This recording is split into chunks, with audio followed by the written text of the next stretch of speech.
The voice of اسلام کی معزز خواتین و حضرات، السلام علیکم۔ امید کرتا ہوں کہ آپ خیریت سے ہوں گے۔ پیارے دوستو، آج کی ویڈیو میں ہم آپ کو حضرت ارمیہ علیہ السلام کے بارے میں بتائیں گے، اس لیے ویڈیو کو آخر تک لازم دیکھیے گا۔ تاریخ کے آئینے میں موجود حضرت ارمیہ علیہ السلام اور ظالم بادشاہ بخت نظر کا وہ عبرتناک واقعہ جس کو پڑھ کر آج بھی راہ بھٹکے ہوئے سینے ایمان کی نور سے بھر جاتے ہیں۔ حضرت ارمیہ علیہ السلام کو اللہ تعالیٰ نے بیت المقدس کے علاقے کی ہدایت کے لیے بھیجا تھا۔ اس علاقے کو آج یروشلم کہتے ہیں۔ یہ علاقہ پہلے فلسطین کی حدود میں شامل تھا، لیکن اب یہ علاقہ فلسطین کی حدود سے باہر ہے۔ یہ واقعہ حضرت عیسیٰ علیہ السلام کی پیدائش سے بھی تقریباً 100 سال پہلے کا ہے۔ اس پیغمبر کو اللہ نے حکم دیا، یاقوس یعنی یروشلم کے شہر کے بادشاہ اور لوگوں کو گناہ سے روکو اور ان کو ایمان اور اسلام کا سیدھا راستہ دکھاؤ۔ حضرت ارمیہ علیہ السلام بہت پریشان ہوئے اور عرض کیا، یا اللہ، میں تو بہت بے بس، اکیلا اور کمزور ہوں، وہ میری بات نہیں مانیں گے۔ اللہ تعالیٰ نے فرمایا، میری مدد تیری ساتھ ہے، میں تیری زبان پر ایسی باتیں جاری کر دوں گا جو ان لوگوں کے دلوں پر اثر کرے گی، جس طرح اللہ نے موسیٰ اور ہارون علیہ السلام کو سیدھا فرعون کے پاس بھیجا تھا۔ اللہ تعالیٰ نے ارمیہ علیہ السلام کو بھی سیدھا بادشاہ کے پاس بھیج دیا کہ بادشاہ سے کہو کہ مجھے اللہ نے بھیجا ہے، میری بات مانو اور اس کو گناہوں سے پاک ہونے کا طریقہ بتاؤ، اور اس سے کہو کہ آپ کی قوم نہ سدھری تو اللہ ان پر ایسا عذاب نازل فرما دے گا جو ان سے پہلے کسی پر نازل نہ ہوا ہو۔ یہ سننے کے بعد حضرت ارمیہ علیہ السلام بیٹھ کر رونے لگے اور زیادہ عاجزی کی وجہ سے اپنے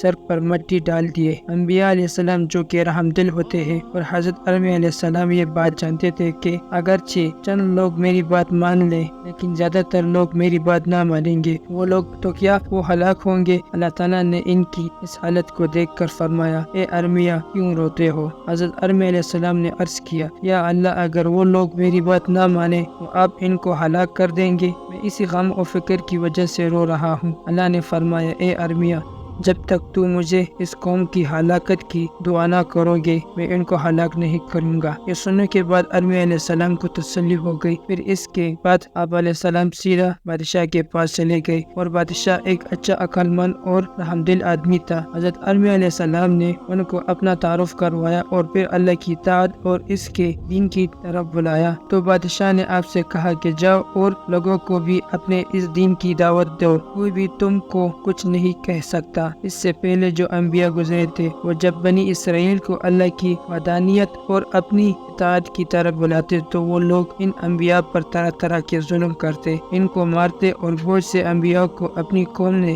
شہید بھی کرا دیا تھا۔ چونکہ بادشاہ کو گزرے ہوئے واقعات کا علم تھا، اس لیے اس نے ارمیہ علیہ السلام سے کہا کہ بنا جھجک کے اپنے دین کی تبلیغ کرو۔ بادشاہ جانتا تھا کہ اگرچہ میں ارمیہ علیہ السلام کی مدد نہیں کروں گا تو میں ہلاک ہو جاؤں گا، اس لیے اس نے اعلان کر دیا کہ یہ آدمی اس قوم میں تبلیغ کرے گا اور اس کو کوئی کچھ بھی نہیں کہے گا۔ سب لوگوں کو چاہیے کہ اس آدمی کی بات مان لے۔ بادشاہ جانتا تھا کہ پہلے ان قوموں کو اللہ نے ہلاک کر دیا تھا جنہوں نے اپنے انبیاء کی بات نہیں مانی، اس لیے اس نے ارمیہ علیہ السلام سے عرض کیا کہ حضرت، اگر آپ کی بات کسی نے نہ مانی تو پھر کیا ہوگا؟ ارمیہ علیہ السلام نے فرمایا، خدا نخواستہ کوئی میری بات نہ مانے تو اللہ نے مجھ سے وعدہ کیا ہے، جب تک تم ان لوگوں کے لیے بد دعا نہیں کرو گے، میں ان کو ہلاک نہیں کروں گا۔ حضرت ارمیہ علیہ السلام نے دین کی دعوت دینا شروع کر دی تو کوئی ان کی بات سننے کو تیار نہ تھا۔ لوگ ان کی بات نہ مانتے اور نہ ہی سننے کو تیار ہوتے، بلکہ لوگ گناہ کرنے میں پہلے سے بھی زیادہ بے پاک ہو گئے۔ اس زمانے میں سلطنت بابل کا ایک بہت ظالم اور جابر حکمران تھا جس کا نام بخت نصر تھا۔ یہ عراق کے شہر بابل میں رہتا تھا، اور یہ فرعون اور نمرود کی طرح بہت زورور اور مضبوط اور بادشاہ تھا۔ بعض محققین، علماء اور مورخین کا کہنا ہے کہ اس نے بھی ان کی طرح خدائی کا دعویٰ کر لیا تھا۔ اس نے ارادہ کیا کہ بیت المقدس پر حملہ کر کے مسلمانوں کی اس مسجد، مدرسے اور قبلے کو زمین بوس کر دے اور وہاں کے لوگوں پر اپنی حکمرانی قائم کر دے۔ ارمیہ علیہ السلام اپنی قوم کو مسلسل 3 سال تک اللہ کی طرف بلاتے رہے اور ان سے یہی فرماتے کہ میں اللہ کا بھیجا ہوا پیغمبر ہوں، لیکن انہوں نے آپ کی بات نہ مانی، بلکہ وہ لوگ پہلے سے بھی زیادہ نافرمانی کرنے لگے۔ جب وہاں کے رحم دل بادشاہ کو پتہ چلا کہ بخت نصر بادشاہ ہم پر حملہ کرنے والا ہے، تو اس نے ارمیہ علیہ السلام کو بلوا کر کہا کہ حضرت، آپ نے تو کہا تھا کہ جب تک میں ان کے لیے بد دعا نہ کروں اللہ ان کو ہلاک نہیں کرے گا، جبکہ ہمیں پتہ چلا ہے کہ بابل کا بہت بڑا ظالم اور طاقتور بادشاہ بخت نصر